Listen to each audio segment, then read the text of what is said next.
Oke, selamat pagi menjelang siang. Salam sejahtera untuk kita semua. Terima kasih kepada ibu-ibu yang sudah bisa menyempatkan hadir pada pertemuan kali ini. Jadi dalam pertemuan ini kita akan membahas modul 3, yaitu pencegahan dan penanganan stunting melalui pemenuhan kesejahteraan ibu hamil, khususnya untuk sesi 2. Jadi sesi 2 itu mendukung ibu hamil mengakses informasi dan layanan yang tepat. Kita akan membuat yel-yel ya. Jadi kalau saya bilang ibu hamil, maka ibu-ibu bilang mari kita beri dukungan. Yang semangat ya. Ibu hamil, Mari kita beri dukungan. sekali lagi kasih semangat. Ibu hamil, Mari kita beri dukungan. oke, tepuk tangan dulu. Oke, saya mau tanya nih. Kira-kira di sini ada yang hamil nggak? Tidak ada. Di rumah ada keluarga yang lagi hamil? Tetangga. Tetangga ada yang lagi hamil? Ada. Oke, tetangga ada yang lagi hamil. Nah, pertanyaannya, kira-kira perhatian apa yang sudah diberikan kepada ibu hamil tersebut? Memberi semangat kepada dia, menganjurkan dia agar rajin untuk ke posyandu memeriksakan kehamilannya. Oke, tepuk tangan dulu buat jawabannya. Oke, terima kasih.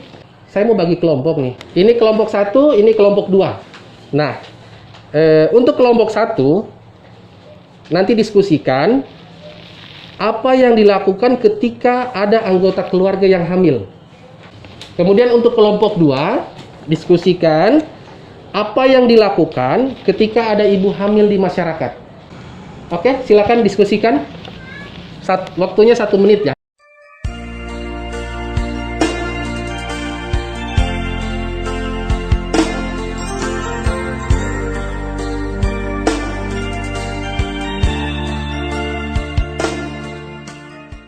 Oke, sudah semua?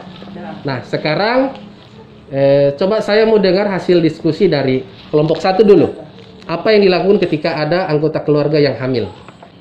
Yang pertama yaitu memberi semangat atau dukungan. Yang kedua, memberi saran untuk makan makanan bergizi atau sehat. Yang ketiga, rajin memeriksakan kehamilan ke posyandu. Terima kasih. Bisa beri tepuk tangan buat kelompok 1? Ya. Sekarang coba kita dengarkan dari kelompok 2, apa yang dilakukan ketika ada ibu hamil di masyarakat. Memberi semangat dan menganjurkan agar rajin ke posyandu dan mengkonsumsi makanan yang bergizi. Oke, tepuk tangan dulu. Ya, semuanya sudah benar ya. Apakah masih ada lagi yang perlu ditambahkan? Kalau nggak ada, kita lanjut. Sekarang kita lihat dukungan apa yang bisa diberikan dalam lingkup keluarga. Yang pertama itu adalah suami. Dukungan apa yang bisa diberikan oleh suami? Pertama, suami peduli, mendampingi istri mengikuti kelas ibu hamil misalnya. Suami juga bisa berdiskusi dengan ibu hamil lainnya untuk mengenai perencanaan perawatan kehamilan, persalinan. Kemudian, suami bisa memberikan informasi yang tepat dari sumber yang terpercaya. Apalagi yang bisa diberikan dukungan oleh suami? Menanyakan kepada bidan, kira-kira tanggal berapa estimasi atau perkiraan persalinan. Karena dari tanggal itu kan kita bisa mempersiapkan ya. Apalagi ini suami punya peran penting dalam pengambilan keputusan yang cepat dan tepat ketika ibu hamil memerlukan pelayanan kesehatan. Kemudian ini dalam lingkup masyarakat, apa aja yang bisa diberikan? Yang pertama, sering mengunjungi atau menjenguk ibu hamil. Kemudian apalagi? Mendoakan keselamatan ibu dan bayi. Apalagi yang bisa diberikan kepada ibu hamil? Tetangga bisa menjadi keluarga dekat untuk membantu jika dibutuhkan sewaktu-waktu. Kemudian apalagi? Membicarakan hal-hal yang baik dan memberi nasihat positif. Apalagi? Bisa membagikan pengalaman hamil dan melahirkan. Apalagi, nah ini yang penting. Terkadang dalam keluarga biasanya mereka ada kesulitan keuangan misalnya. Nah, kita sebagai masyarakat, kita serelanya memberikan iuran untuk meringankan beban keluarga yang hamil. Jadi kesimpulannya, keluarga dan masyarakat perlu memberikan dukungan kepada ibu hamil agar ibu merasa nyaman dengan kehamilan dan anak terlahir sehat, cerdas dan tidak stunting. Masih kelompok yang tadi ya, ketambahan. Ini masih kelompok 1, ini kelompok 2. Saya akan memberikan pernyataan.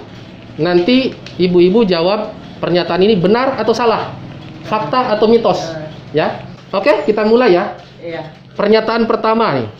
Ibu hamil tidak boleh makan telur dan ikan karena berbau amis. Pernyataan ini benar atau salah? Salah. Salah. Apa alasannya? Alasannya karena kenapa dibilang salah? Itu makanan bergizi memang harus dibutuhkan sama ibu hamil. Oke, benar sekali ya. Pernyataan kedua. Ibu hamil boleh berhubungan intim. Benar atau salah? Salah. Salah. Alasannya apa? Pas, Pak. Oke. Kita lanjut. Sebentar saya jelaskan. Pernyataan pertama tadi, ibu hamil tidak boleh makan telur dan ikan karena berbau amis. Jadi pernyataan ini adalah salah. Karena kenapa?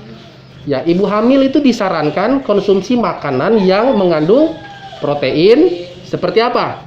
Daging, ikan, telur, kacang-kacangan, ya. Dan makanan yang serat kalsium seperti apa? Susu. Pernyataan kedua, ibu hamil boleh berhubungan intim. Pernyataan ini adalah benar. Karena kenapa? Ya. Hubungan seksual tidak akan membahayakan bayi di dalam kandungan. Karena kenapa? Bayi itu terlindungi oleh kantong dan cairan ketuban, ya, otot rahim yang kuat, serta lapisan lendir tebal di mulut rahim. Ya, jadi kesimpulannya, ibu hamil dan anggota keluarga perlu bijak dalam memilih dan memilah info. Kemudian, beberapa sumber informasi sudah dimiliki oleh ibu hamil. Jadi ibu hamil itu sudah punya informasi. Di mana? Di buku KIA.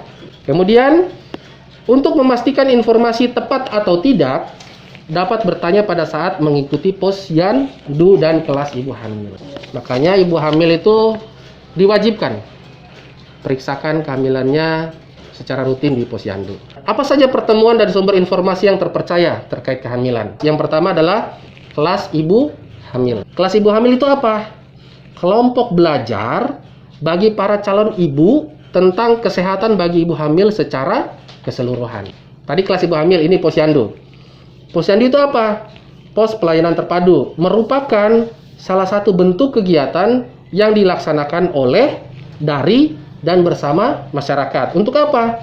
Memberdayakan dan memberikan kemudahan kepada masyarakat guna memperoleh pelayanan kesehatan bagi ibu, bayi, dan anak balita. Kemudian pertemuan selanjutnya, pertemuan peningkatan kemampuan keluarga atau yang biasa kita sebut dengan P2K2. Kita harus bijak dalam menyeleksi informasi. Ini perbedaan mitos dan fakta. Mitos itu apa sih? Jadi mitos adalah suatu informasi yang diterima dari generasi ke generasi nih, yang kebenarannya belum bisa dibuktikan secara ilmiah, tetapi dianggap benar. Kalau fakta apa? Keadaan nyata yang ditemukan di masyarakat dan diyakini sebagai suatu yang benar. Bagaimana cara mendapatkan informasi yang tepat? Pertama, jangan mudah percaya terhadap judul informasi atau berita yang provokatif. Kemudian apa lagi? Cermati sumber informasi. Apalagi? Periksa keaslian foto dan video. Kemudian apa lagi? Membiasakan tidak langsung menyebarkan informasi melalui grup media sosial.